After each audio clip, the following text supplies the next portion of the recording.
Hello everyone. Hello everyone, I am Suchita Mukhopadhyay And I'm Maithili Aburi. and we are your Biology faculty from Infinity Learn. So today here we are to discuss the NEET 2021 paper and let's see what ma'am has to say about it. Well, as far as the bifurcation is concerned, I think it's very randomly done. There are cell cycle questions, for example, in both botany part as well as zoology part. So I don't think it's a clear bifurcation between both the subjects. So questions I feel are quite jumbled. In terms of difficulty, if I have to discuss about zoology, because botany will be taken care of by Suchita Mukhopadhyay here. So, as far as zoology is concerned, compared to 2020 paper, it's a little difficult. In fact, there is one question which is totally out of NEET syllabus, if you have noticed, which is the earthworm question. And there are simple straight questions as well, and there are questions which are given in a very, very indirect manner. So, overall, I would say it is an above average difficult level paper, but definitely not as easy as 2020 paper. Here's let's listen to what botany has got to do, or botany aspect of NEET 2021, right? So as ma'am has already told that zoology was not that an easy paper, I have the same opinion with respect to the botany paper as well, right? Because there were certain questions which were though it was, I cannot say that, they were not straight there in NCERT. You had to follow, certain clues. You had to use the principle of exclusion here. You had to read through the choices and you had to understand that, okay, I know this, but I am not sure of that, and might be that is the answer. So you could also have... Also lengthy paper, right, Suchita? Yeah, it is.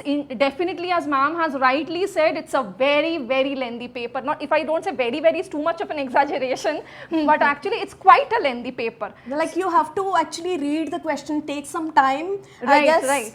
And the most important aspect is what we have been seeing in the past few years, in NEET. This question is a bang on paper. So it's a really good paper. If you have solved our IELTS papers and mock test papers, you're definitely at or edge. You have seen the PYPs or the question sessions that we had done. So you would have found maximum of the questions coming from so be sure to follow us for 2022 at least, right? Yeah, right. Okay, so without much of a delay, let's start with the session. Over to Suchita. Okay, so first we are starting with the botany part of it. Match list 1 with list 2. So here it says that cells with active cell division capacity. Very simple, cells with active cell division capacity. It is meristematic tissue. Cells having all cells similar in structure and function. Similar in structure and function, it is what? It is a simple tissue. Then tissues having different types of cell. Where do you get? You get it in xylem, yes or no? In xylem, not only xylem, phloem, both xylem and phloem, that is the vascular tissues you get. For example, if I talk about xylem, you have the tracheids, you have the vessels, you have the xylem parenchyma. So all of this, so you have different compositions. For example, xylem fibers, xylem fibers, then you can say about the tracheids, the vessels, they are sclerenchymatous. Whereas if I talk about the xylem parenchyma, it is a parenchymatous cell. So obviously, if you have tissues having different types of cell, the answer has to be vascular tissues, and dead cells having highly thickened walls and narrow lumen. Yes, students, where do you get it in? You get it in the sclerid. So the answer will be A2, B4, C1. So it is the second option. Clear? So we are, okay, to tell you, we are discussing the code 6, which, sorry, I forgot to mention about it. So this is the code 6 key. For any other key, you can go to the Infinity Learn website and log in. So right now what you can do, find the question from your paper and then you can just, match it, correct? So let's move ahead. Which of the following is an incorrect statement? Nuclear pores acts as So you have to mark this. See, they have already highlighted it. It is incorrect statement. Nuclear pores acts as passages for proteins and RNA molecules in both directions between nucleus and cytoplasm. This is a correct statement. Mature sieve tube elements possess conspicuous nucleus and usual cytoplasmic organelles. Come on, yaar. It is very well known that mature sieve tube cells do not have a nucleus, and the function of the sieve tubes are actually controlled by the companion cell. Yes or no? So this is the incorrect match. Done. Moving ahead to the next one. So here I'll be handing this over to Maithili madam for her discussion. When a gene targeting involving gene amplification is attempted by an individual's tissue to treat disease, it is known as, this is what I was mentioning guys, a little of indirect questions. So where are we talking about? The lymphocytes are taken as a culture and the gene is introduced. This is a gene therapy for ADA deficiency. That's your answer. Over to Suchita. Now, the next one, during the purification process for recombinant DNA technology, addition of chilled ethanol precipitates out what? Very simple. This is a straight question, direct question, and need this time, okay, this is like, let's give them an easy one. So it's DNA, right? You precipitate out the DNA here. Next one. See, match list 1 with list 2, protoplast fusion. It is what? Pomato? Yes or no? Next, tissue culture, plant tissue culture, it is possible because of the totipotency of the plant cells. Each plant, like the living plant cells have the capability of what? The living plant cells have the capability of giving rise to a new plant from individual cells, which is known as totipotency. Meristem culture, yes, it is used to develop virus-free plant, you know that very well, and micropropagation soma clones, right? So let's see A2. So if only one is there, A2, then B1, C4 and D3. So third option is the correct one. Now next question. When the centromere is situated in the middle of two equal arms of chromosomes, the chromosome is referred to as, when it is placed in the center, simple answer is there, metacentric chromosome. Yes or no? Metacentric chromosome, it is placed exact, the centromere is located exactly in the center. चलो फिर आगे बढ़ते हैं, ये Maithili madam explain कर देंगी आपके लिए. The factor that leads to founder effect in a population. Remember guys, founder effect or the genetic drift, the founder effect or the bottleneck effect, they come under what is called as genetic drift, a factor that is disturbing the Hardy-Weinberg equilibrium. ठीक है, वो है जो genetic drift भी कहलाता है, इसलिए founder effect है answer. The factor that leads to founder effect in a population is genetic drift. ठीक है, over to Suchita. So, which of the following is correct sequence of steps in PCR? Very very easy, straight taken out of the NCERT. तो इसका answer क्या होगा? पहले आप denaturation करते हो, फिर annealing करते हो, फिर extension करते हो, right? So this is a question which is directly from the NCERT. Let's hand it over to Maithili madam. So we are talking about interspecific competition, where these are the ones which the competing species might be evolving. Here the key word is bachon survival. So these are some things which are not eliminating each other out.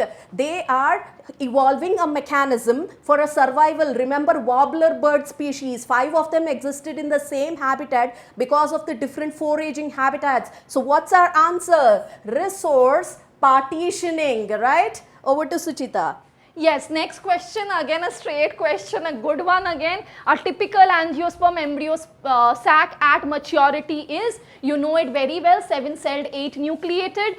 What are the 7 cells present? You have the 2 synergids, yes, you have 1 egg cell, you have a central cell, and what do you have? You have 3 antipodal cells. So total, if you see, it is 7, and the central cell, as it has 2 polar nuclei in it, so obviously the total number of nuclei becomes 8 in number, right? Moving ahead.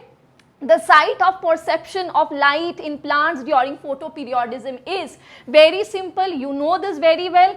It is the leaf. Yes or no? So it is basically the leaf which acts as a site of perception of photoperiodism. And when what happens is that from the leaf the flower or the plant perceives when the plant should be flowering. Correct? So moving ahead, which of the following plant is monoecious? Please mark the word monoecious. What does monoecious mean?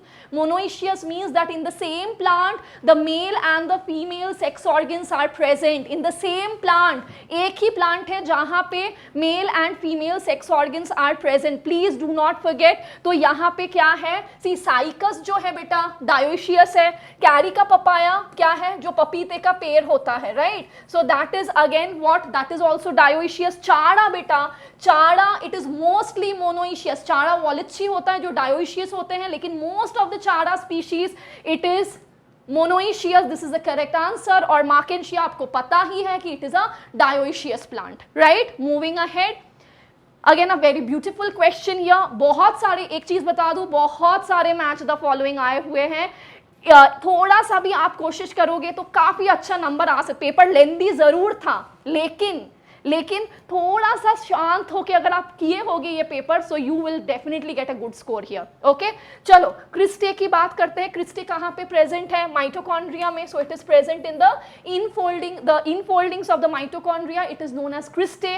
Thylakoids जो है, what are they are the flattened membranous sacs in the stroma of plastids.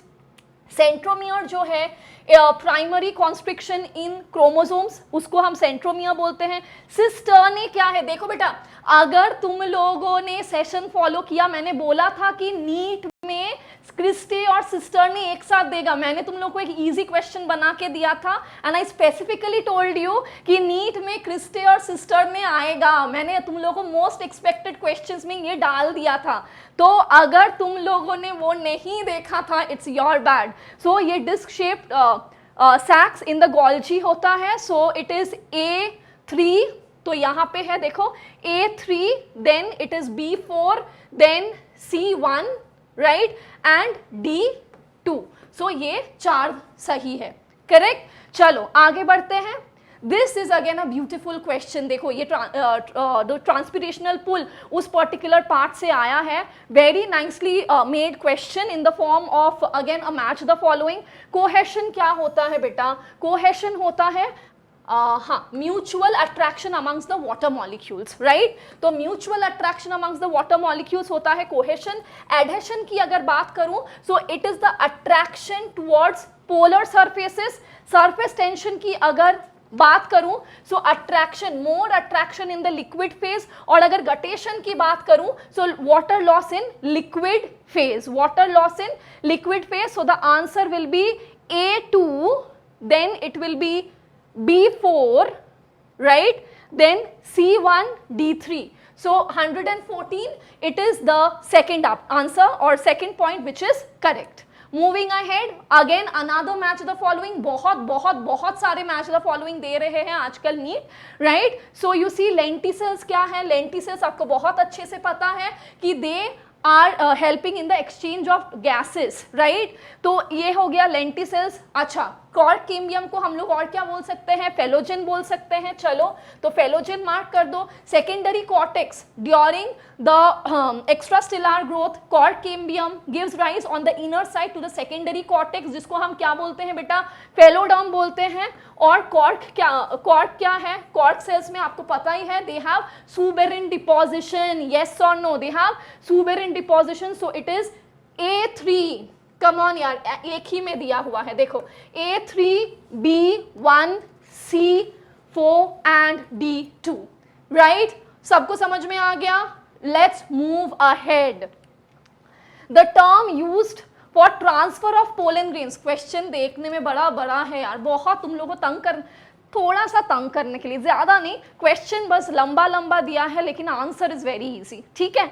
चलो, the term use for transfer of pollen grains from anther of one plant to the stigma of different plant which during pollination brings genetically different types of pollen grains। genetically NCERT में ये line straight दिया हुआ है telling की जो genetically different pollen आते हैं वो किस में आता है, ऑटोगैमी में नहीं आता है, जिटनोगैमी में भी नहीं आता है, किस में आता है बेटा, जीनोगैमी में आता है। ये वहां से ये क्वेश्चन दिया गया है। It's a very very simple question but it's an elaborate, ये जो क्वेश्चन है उसका पैटर्न थोड़ा सा बड़ा है, राइट।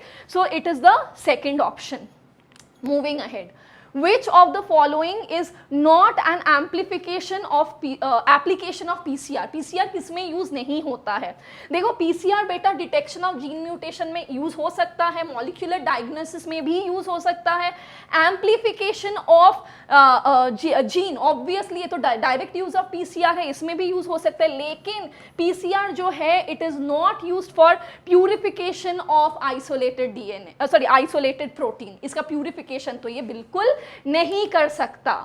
अब देखो next question, the production of gametes by the parents, formation of zygote, the F1 F2 plant can be understood in the form understood from a diagram called, वो डायग्राम को हम क्या बोलते हैं, very simple right, Punnett square बोलते हैं। तो चलो लगा दो यहाँ पे, ठीक है, बताते रहो कितना स्कोर आ रहा है तुम लोगों का, ठीक है। Which of the following algae produces कैराजीन, कैराजीन कौन से algae प्रोड्यूस करता है? सिंपल, अगेन ये सिंपल क्वेश्चन है जो कि रेड algae में मिलता है, right. So red algae produces carrageenan. So again I will hand it over to Maithili ma'am. So we are here discussing another population interaction। जो लोग अभी अभी ज्वाइन हो रहे हैं हमें मैं बता दूं कि हम P6 पेपर डिस्कस कर रहे हैं।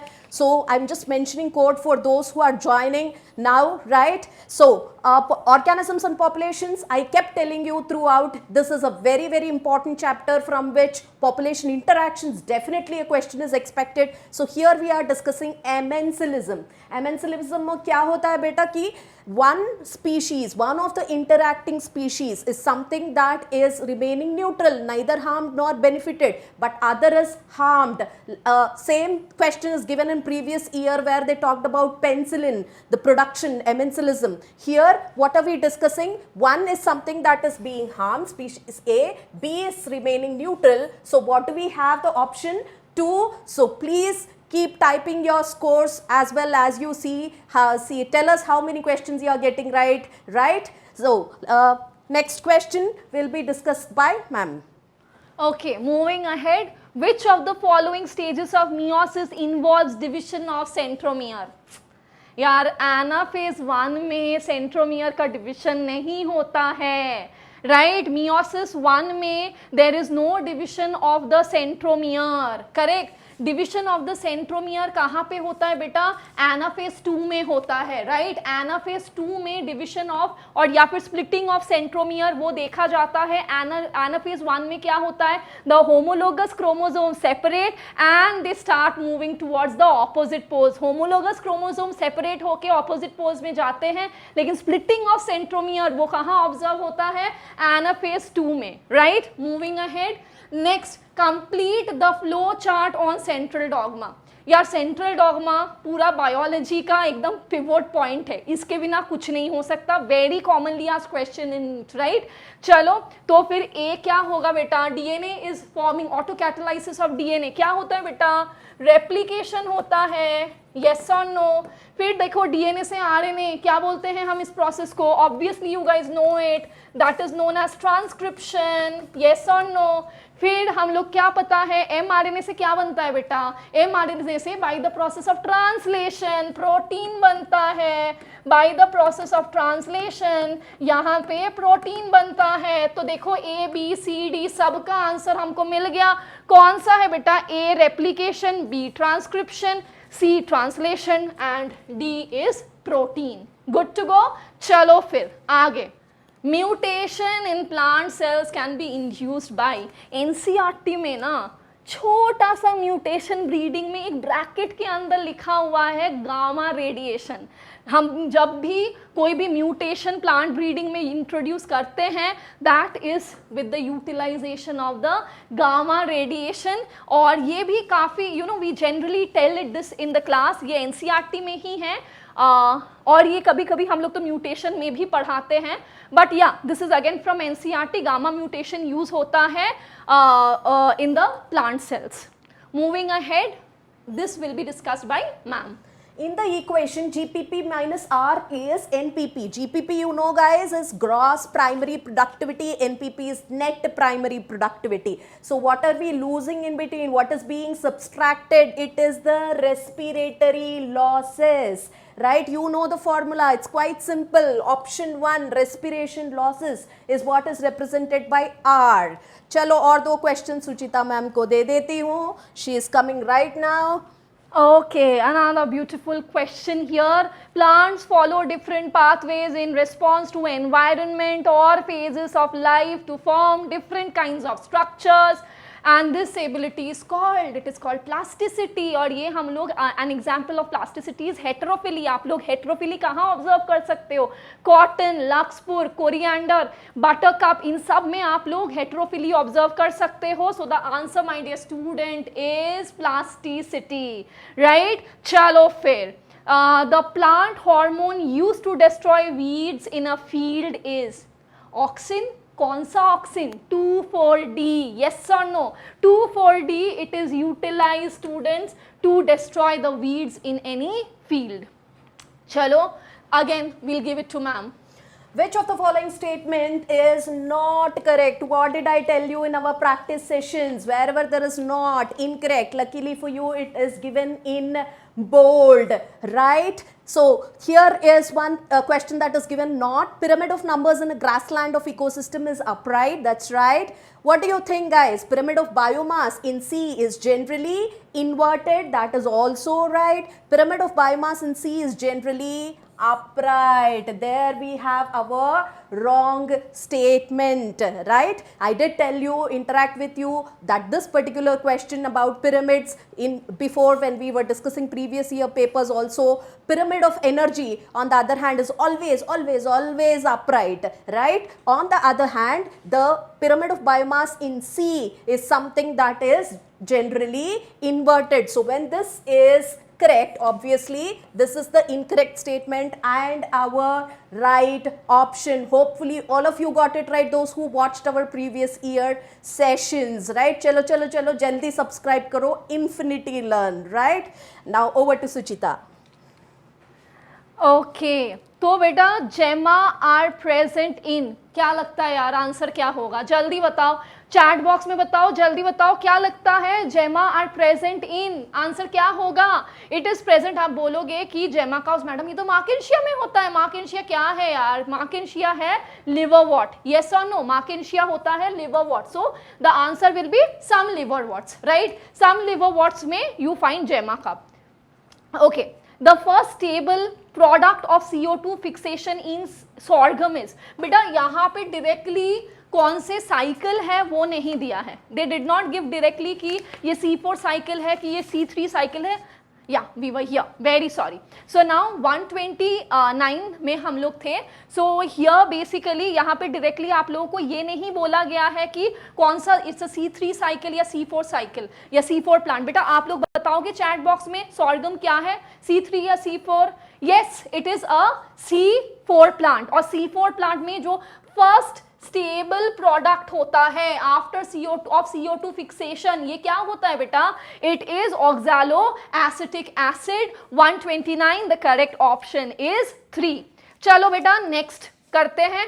विच of the following, can I have this answer from you? देखो हम लोग कैरोजीन, फिर यहाँ पे हम लोग का नेक्स्ट क्वेश्चन है which of the following algae contains mannitol as the reserve food material. Algae से बड़ा सवाल आ गया है। जो बच्चा एल्गे छोड़ के गया है थोड़ा सा उसको दिक्कत हो सकता है, तो बताओ जल्दी मैनिटॉल कहाँ मिलता है बेटा? रिजर्व फूड मटेरियल में। यस, मैनिटॉल मिलता है हमारा ब्राउन एल्गे में। यस, लैमिनरिन, मैनिटॉल, ये है reserve food material in brown algae, यहाँ पे ब्राउन एल्गे नहीं दिया, एनसीईआरटी ने तुम लोग को नीट ने एनटीए ने थोड़ा सा तुम लोग को परेशान करने के लिए कि एग्जाम्पल तो बेटा याद रखना ही है, क्योंकि डॉक्टर बनोगे तो मोटे मोटे किताब पढ़ना है, तो याददाश्त तो बड़ा तेज होना चाहिए। तो बेटा यहाँ पे बोलो कौन सा है, एक्टोकार्पस, एक्टोकार्पस है brown algae, ulothrix green algae, gracilaria red algae, volvox is again green algae. चलो आगे बढ़ते हैं। DNA strands on a gel stained with ethidium bromide when viewed under UV radiations appear as, easy है ना यार, answer बता दो यार चैट बॉक्स में, बता दो जल्दी बताओ। हाँ, द आंसर क्या है, आंसर है bright orange bands, absolutely correct, yes. So I see many people answering, so yeah it is bright orange bands, ठीक है। चलो, diadelphous condition of stamens, yes और नो, डायाडेल्फस स्टेमन्स कहाँ पे मिलता है यार, ये मिलता है पी में, P, so the answer is 4, right. Example से देखो बेटा, बहुत सारा मॉर्फोलॉजी नहीं पसंद है, एल्गिया प्लांट किंगडम नहीं पसंद है, बड़ा एग्जाम्पल होता है, लेकिन देखो बेटा बहुत सारे क्वेश्चंस जो है वो यही से आए हैं। और specially let me tell you for code P6, अगर आप देखे होंगे मेजॉरिटी जो क्वेश्चंस है ना, या फिर इफ नॉट मेजॉरिटी, बहुत हाई परसेंटेज ऑफ क्वेश्चन का आंसर 4 है, राइट। सो यहाँ पे ये P, right. Moving ahead, so diadelphous condition you get it in pea plant, right? So which of the following are not secondary metabolite, secondary metabolite कौन सा नहीं है, right. So it is amino acid and glucose. आपको पता है कि secondary metabolites are दो substances जो प्लांट्स डायरेक्टली यूज नहीं करते, उसका कुछ हम लोगों को यूज हो सकता है, जैसे रबर्स हो गए, गम्स हो गए, we can use it, but वो प्लांट्स को डायरेक्टली यूज नहीं लगता।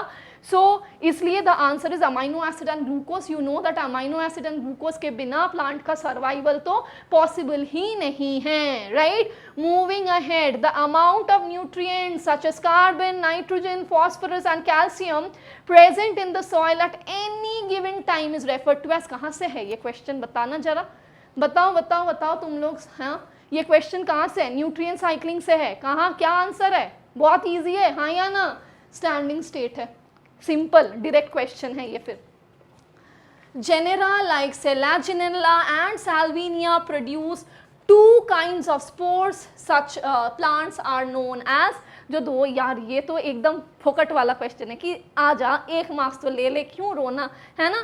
तो ये बड़ा सिंपल सा है कि दो डिफरेंट काइंड्स ऑफ स्पोर्स कौन प्रोड्यूस करते हैं, 2 डिफरेंट मतलब हेटेरो, और 2 डिफरेंट टाइप्स ऑफ स्पोर्स मतलब हेटेरोस्पोर्स। तो इसका मतलब क्या होगा, such plants are known as heterosporous, yes और नो, एक तो मिल ही गया होगा तुम लोगों को, है ना। हाँ, चैन आया। चलो, अब ये शायद है हमारा सेक्शन बी शुरू, है ना, 136 से शायद हमारा सेक्शन बी शुरू हो रहा है। एक बात बताती हूँ यार, सेक्शन बी में बड़ा मज़ेदार क्वेश्चन दिया है, बड़ा मज़ेदार क्वेश्चन है, क्योंकि ये थोड़ा सा पढ़ने में भी टाइम लगेगा, और इसको पढ़ने में भी सिर्फ टाइम नहीं लगेगा, थोड़ा सा हम लोगों को सोचना भी पड़ेगा। कुछ सिंपल है, लेकिन ये क्वेश्चन जो है देखने में बड़ा मोटा सा है, लेकिन एक्चुअली सिंपल है यार। चलो पढ़ते हैं इसको, ठीक है। Plasmid PBr322 has PST restriction enzyme site within gene ampicillin resistance, मतलब ampicillin resistance जीन के अंदर इसका ये PST1 restriction site है, that confers ampicillin resistance if this enzyme, मतलब अगर हम लोग ये PST1 enzyme यूज करते हैं for inserting a gene for beta galactoside production and the recombinant plasmid is inserted in an E. coli, तो हम लोग क्या करते हैं, PST1 को कट किए और उस जगह पे हम लोगों ने हमारा जीन ऑफ इंटरेस्ट को डाल दिया। सो what would you observe, और उस प्लाज्मिड को हमने E. coli में डाल दिया, so what would you see, it will be able to produce a novel protein with dual ability।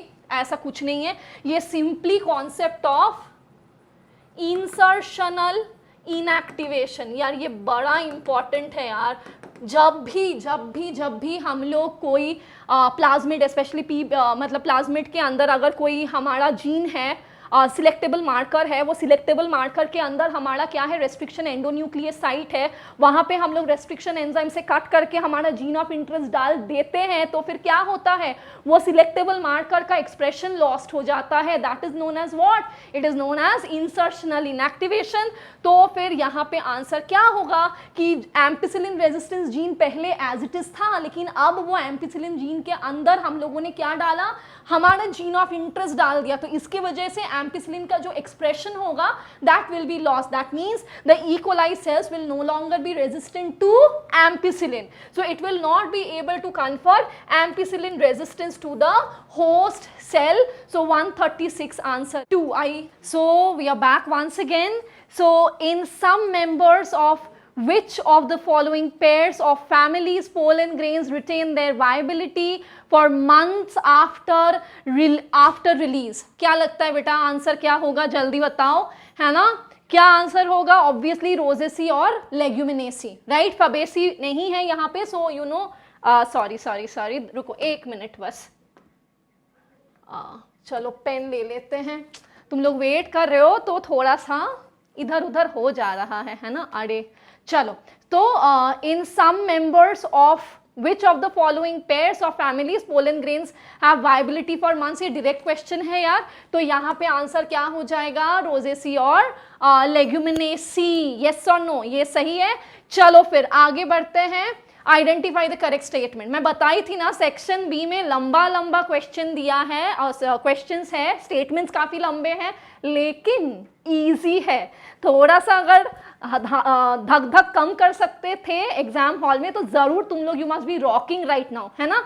चलो लेकिन एक चीज तुम लोग को करना है कि बाद में मेरे हम लोग को स्कोर्स बताना है बायो का, ठीक है।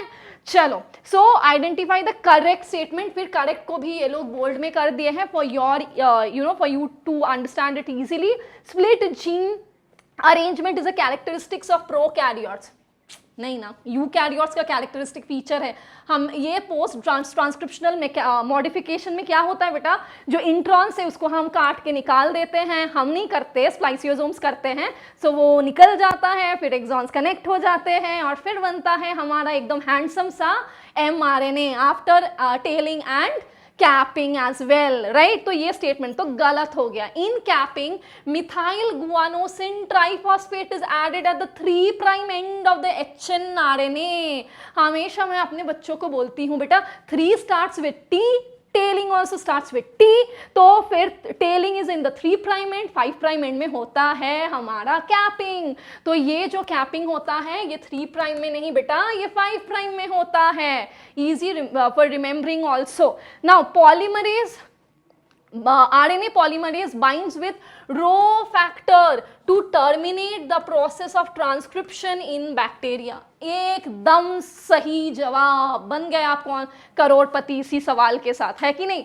सो RNA polymerase binds to Rho factor, Rho factor जैसे ही बाइंड के साथ बाइंड होता है क्या होता है, termination of the process of transcription होता है। सो दिस इज अगेन स्टूडेंट्स 138 का आंसर आप लोगों को शायद you got this right, so it is 3। चलो फिर आगे बढ़ते हैं, विच of the following statement is correct. फिर से देखो बेटा ये चेंजेस है, कुछ कुछ क्या क्या चेंजेस है इसमें।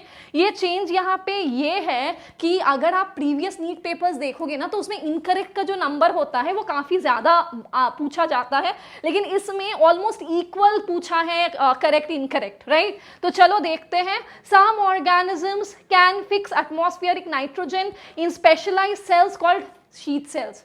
क्या नाम है बेटा स्पेशलाइज्ड सेल्स जो प्रोकैरियोट्स में होते हैं, right. What is it called that can fix nitrogen? Yes, it's heterocyst, right? तो ये तो गलत हो गया। Fusion of 2 cells is called karyogamy. Karyogamy क्या, karyogamy, karyo मतलब न्यूक्लियस, फ्यूजन गैमी मतलब फ्यूजन, karyogamy का मतलब क्या होता है, फ्यूजन ऑफ द न्यूक्लियस और nuclei rather, right, fusion of the nuclei, तो ये भी गलत हो गया। Fusion of protoplasm between 2 motile और ऑन है लेकिन और non motile gametes is called plasmogamy. Yes, this is the 139 का आंसर क्या है, yes 3 is the correct answer. ये गलत है because when ever an organism is living on plants they are not called saprophytes, they if they are dependent, so they can be called as parasites. ठीक है, तो ये सवाल के लिए we'll let Maithili madam handle this, right? चलो. DNA fingerprinting involves identifying differences in some specific regions in DNA sequence called as, what do you think the answer is? Some of you might have answered satellite DNA also, some of you might have answered repetitive DNA also, but let me tell you, it's a straight NCERT line which says DNA fingerprinting involves identifying differences in specific regions called the repetitive DNA. Yes, technically speaking, satellite DNA also can be an answer, but in the broad category, if you open your NCERT text and look into the DNA fingerprinting, first sentence that is mentioned in that paragraph is basically repetitive DNA. Yes, we are going to bring that session for you also, where we do this question paper along with the NCERT exact lines from which the question is made, so that the next year is also going to be a cakewalk for you with As Guys Infinity Learn, right? So let's get to the next question, and here comes Suchita again. Okay चलो एक और सवाल है which is slight it's again lengthy section भी बार बार बोल रही हूँ लेंदी है लेकिन इजी है बच्चे. It is very very easy but it is a little lengthy. कुछ तो होगा ना यार, नीट में डॉक्टर बनने जा रहे हो सबके सब. So loose parenchyma cells rupturing the epidermis and forming lens shaped openings in the bark. इसको तो हम लेंटिसेल्स बोलते हैं ना बेटा. स्पॉन्जी पैरेन्काइमा तो लीफ में होता है. डॉर्सी वेंट्रल लीफ में you have the distinction, right? Palisade parenchyma, spongy parenchyma, ये डिस्टिंक्शन हम डॉर्सी वेंट्रल लीफ में देख सकते हैं. सो this is called lenticels, so this is incorrect. Large colourless empty cells in the epidermis of grasses, बेटा इसको हम क्या बोलते हैं? लार्ज जो सेल्स होते हैं found in the epidermis of grasses, इसको हम सब्सिडियरी सेल्स तो यार नहीं बोलते. बताओ जल्दी चैट बॉक्स में बताओ उसको क्या बोलते हैं. पता है यार नीट के बाद और दिमाग नहीं लगाना है, फिर भी बता देती हूँ. इसको हम लोग बुलिफॉर्म सेल्स बोलते हैं, right? In dicots the vascular bundles are surrounded by, in dicot leaves, the vascular bundles are surrounded by large thick walled cells called conjunctive tissue. नहीं यार, इसको conjunctive tissue थोड़ी बोलते हैं, bundle sheath हो सकता है. So this is not a conjunctive tissue, तो ये भी गलत हो गया. Cells of medullary rays that form a part of the cambial ring, उसको हम क्या बोलते हैं बेटे? उसको हम बोलते हैं interfascicular cambium. Again देखो बेटा, 4 rocks, right? P5 code, P6 code and 4 is rocking here, like okay.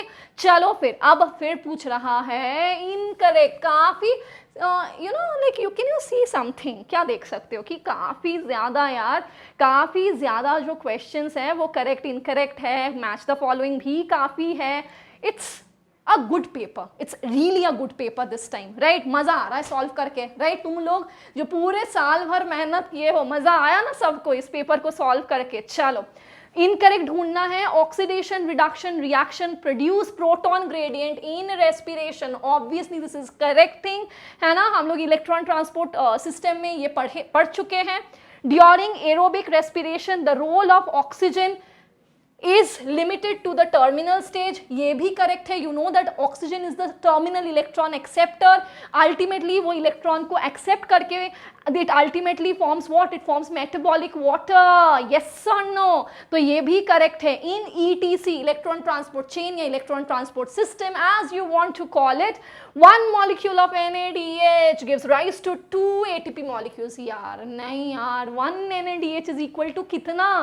3 ATP molecules होता है, right? So it is 3 ATP molecules and 1 FADH2 gives rise to 3. नहीं बेटा, ये है 2 ATP molecules. तो ये हो गया हमारा सही जवाब, यानी कि ये हो गया हमारा गलत जवाब, right? So moving ahead to the next question. Again another incorrect statement you have to find out. पढ़ने में काफ़ी टाइम लगा ना. चैट बॉक्स में बताना ज़रा मेरे को कितना समय लगा तुम लोगों को अप्रॉक्सीमेटली ये बॉटनी या ओवरऑल बायोलॉजी कंप्लीट करने में. Do let us know, we will happy to know कि तुम लोगों को कितना समय लगा. So which of the following statement is incorrect? फिर से बेटा देखो क्या है, इनकरेक्ट पूछ रहा है, right? Cyclic photophosphorylation involves both PS1 and PS2. नहीं यार, साइक्लिक फोटोफॉस्फोराइलेशन में PS2 इन्वॉल्व नहीं होता है, सिर्फ और सिर्फ PS1 इन्वॉल्व होता है. सो 143 इज अगेन द करेक्ट, मतलब करेक्ट ऑप्शन इज 1. ठीक है, चलो अब मैच फिर से आ गया हमारा favourite, match the following. NEET काफी प्रेफर कर रहा है यार मैच द फॉलोइंग, है ना. चलो तो फिर नाइट्रोकॉकस, राइजोबियम, थायोबैसिलस, चलो फिर एक एक करके. नाइट्रोकॉकस क्या करता है, अमोनिया से नाइट्राइट करता है. राइजोबियम क्या करता है, एटमॉस्फेरिक नाइट्रोजन को अमोनिया में कन्वर्ट करता है. थायोबैसिलस क्या करता है बेटा, थायोबैसिलस करता है डीनाइट्रिफिकेशन स्यूडोमोनास के साथ. दोनों दोस्त मिलके क्या करते हैं, they actually do denitrification and then you have nitrobacter. ये क्या करता है, conversion of nitrite to nitrate, yes or no. nitrobacter, nitrocystis, nitrococcus, ये सारा थोड़ा सा डांस करता है ना हेड में. चलो देख लेते हैं. A2 एक ही ऑप्शन है, देखो यार, A2 B4 भी एक ही है. कुछ नहीं पता है तो B4 पता है, फिर भी तुम लोग ये कर सकते थे. ठीक है, थायोबैसिलस C1 D3, राइट. 144 का 2 is the correct answer. Moving ahead, again straight taken from the NCERT. तो देखो बेटा, स्प्लाइसिंग से भी एक सवाल है, मतलब related to splicing, post transcriptional modification, वो जो role of RNA, different types of RNA transcription के, वहां से ही we have got 2 questions right now. काफी इंपॉर्टेंट पार्ट है. So you see, what is the role of RNA pol 3 in the process of transcription of eukaryotes. RNA pol 3 का क्या काम है बेटा, ये इट बेसिकली इफ आई से then ये ट्रांसक्राइब करता है टीआरएनए को, 5S आरएनए को, SNRNAs को. So it is helping in the transcription of tRNA, 5S rRNA and SNRNA. So 145 answer is again 3. ठीक है, चलो आगे बढ़ते हैं. We'll hand it over to ma'am. So here comes another question. In the exponential growth equation, N naught ERT represents, the E is representing what? NCERT की बहुत छोटी सी बात को भी क्वेश्चन बनाया गया है. That's why I keep seeing very to go through the NCERT text in such a manner that you don't miss micro level of it. आप समझे होंगे NCERT में एक इक्वेशन है, सिर्फ कंपोनेंट्स एक्सप्लेन किया गया है, उसमें क्या है, पर in the brackets you have this answer, the base of natural logarithms. Go check out in your NCERT text where they would have explained each of these components of the equation. In the brackets it is given as the base of natural logarithms. That is why for next time definitely keep in your mind, if you are taking that drop, that you need to concentrate on each and every small thing of NCERT text. The previous year paper that I and Suchita ma'am discussed, we did mention छोटी सी बात भी question बनाया जा सकता है, and this is one example, right? So here comes ma'am again. Okay, nowadays it is possible to detect the mutated gene causing cancer, sorry that would be mine again, following radioactive probe to hybridize its complementary DNA in a clone of cells, followed by its detection using autoradiography. I am in love with this question. This is definitely a great question. In the NCERT, it is definitely mentioned autoradiography is a molecular diagnostic technique. This much all of you know. I'm pretty sure, I can see that chat box, all of you know what is autoradiography, but very nicely explained in the options, which is missing in the NCERT. This is what I call reading between the lines. So mutated gene does not appear on a photographic film. That is also something that you know. The probe has no complementarity with it. The probe is something that we design with the known gene sequences, right? Mutated is something that will get mutated in any which manner. So this is unpredictable. We cannot design a probe complementary to some unpredictable genome sequence. We can prepare only for the known gene sequence, right? So obviously what will happen, this band wouldn't appear, and that's how we know it is a mutation, and that's how molecular diagnostic test molecular diagnostic technique ban gaya ye autoradiography. Very beautiful question, very nicely given. Hope you enjoyed the question and hope most of you got it right. Yeah, now this time not definitely wrong. This will be her question which she'll explain, right? चलो अच्छा, ma'am ने एक बहुत अच्छा बात बताया, reading in between और reading between the lines. वो क्वेश्चन जो हम लोगों ने पीसीआर का देखा था, विच of the following is not an application of PCR, ma'am का ये बात सुन के ना मेरा दिल छू गया। तो मेरे को लगा कि 100% तो 100% मेरे को भी ये बताना चाहिए कि reading in between the lines और reading between the lines is very important, वो पीसीआर वाले सवाल के लिए भी, ठीक है ना। चलो फिर ये भी एक बढ़िया सा सवाल है यार, बढ़िया सा सवाल है, आप लोग कर लोगे। चलो बताओ, चैट बॉक्स में बताओ, सारे बच्चे वेट कर रहे हैं ना इसका। चलो, प्रोटीन्स का क्या है, पेप्टाइड बॉन्ड्स हैं, amino acids are joint to one another with the help of peptide bond. फिर उसमें प्राइमरी स्ट्रक्चर बनता है, फिर सेकेंडरी, टर्शियरी, क्वाटरनरी, ये सब स्ट्रक्चर बन के अल्टीमेटली बन जाता है हमारा एकदम मस्त वाला प्रोटीन, ठीक है। चलो, अनसैचुरेटेड फैटी एसिड, अनसैचुरेटेड बोल दिया, अनसैचुरेटेड मतलब क्या होता है, अनसैचुरेटेड का मतलब होता है CC डबल बॉन्ड्स, राइट। चलो next, nucleic acid, nucleic acid में क्या होता है बेटा, फॉस्फोडाइएस्टर बॉन्ड्स होता है कि नहीं, फॉस्फोडाइएस्टर बॉन्ड्स होते हैं when you are joining two nucleotides to one another, जब the bond that is form that is known as a phosphodiester bond, क्योंकि वहां पे वाई डाइएस्टर, वहां पे 2 एस्टर बॉन्ड्स फॉर्म्ड होते हैं। पॉलीसैकेराइड्स, ऑब्वियसली पॉलीसैकेराइड्स में क्या होता है, obviously you know that it is the glycosidic linkage that is found in the polysaccharides. तो हमारा आंसर हो जाएगा A4। यहाँ पे सिर्फ A4 जानने से नहीं होगा, कुछ और भी जानना पड़ेगा, थोड़ा और मेहनत बेटा। तो अनसैचुरेटेड फैटी एसिड 1, ये भी देखो मिल गया ना आंसर। ये इसका आंसर क्या होगा, 148 का आंसर होगा 2, राइट। चलो फिर, वेरी गुड, सबको आ रहा है ना, ओके। चलो let's move on, match list 1 with list 2। यार बड़ा यहाँ पे ना एनटीए ने बहुत परेशान कर दिया हम लोगों को, कुछ कुछ पार्ट सेल बायोलॉजी के डाल दिए हैं ये लोग बॉटनी में, कुछ बात पार्ट उठा के डाल दिए हैं ये लोग जूलॉजी में। हम करे तो करे क्या यार, है ना। चलो फिर कोई नहीं, तुम लोगों का प्रॉब्लम ज़रूर आसान करेंगे एट इन्फिनिटी लर्न। जल्दी सब्सक्राइब करो यार।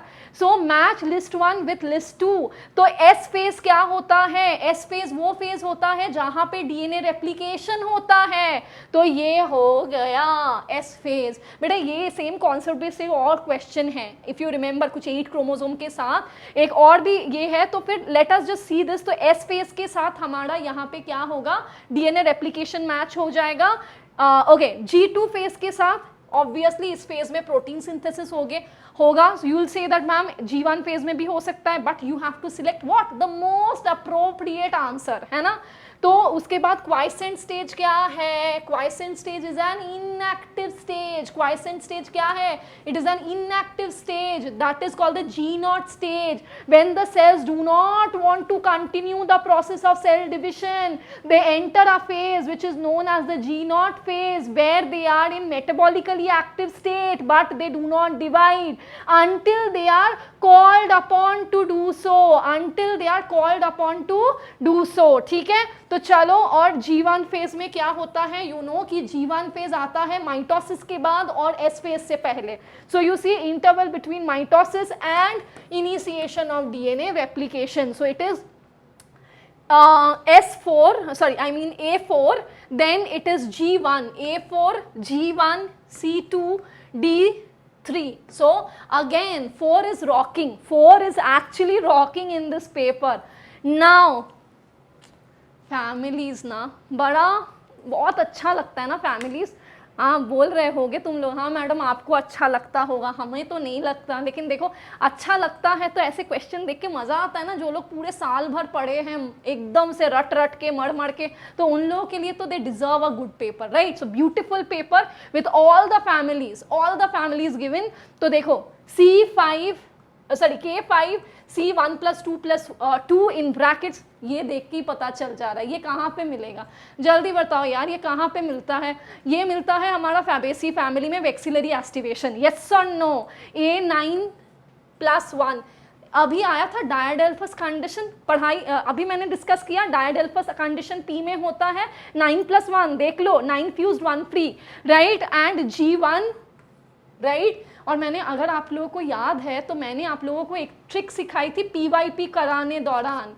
Okay so in PYP we had actually done that FSL वाला rule 1 2 3. So this is basically G1 so okay, this is for Fabaceae family. ये floral formula क्या है? This is again for Solanaceae family. उसके बाद ये जो perianth है किस में मिलता है बेटा? Liliaceae family में मिलता है, right? And then what do you have? You have this one which is for the Brassicaceae family, right? तो direct match कर दिए हम लोग. तो आंसर क्या हो जाएगा? It is A3, okay, A3. Then B4, okay, then C, A3, okay, C is, yeah, 2, correct, and then D is 1, correct. So it is the second option. So just give, now we'll have a सिर्फ 2 minute का break. TV ad की तरह लंबा समय नहीं it's a लेंगे. KitKat break, 2 minutes वाला KitKat break, ठीक है? चलो, we'll just be back.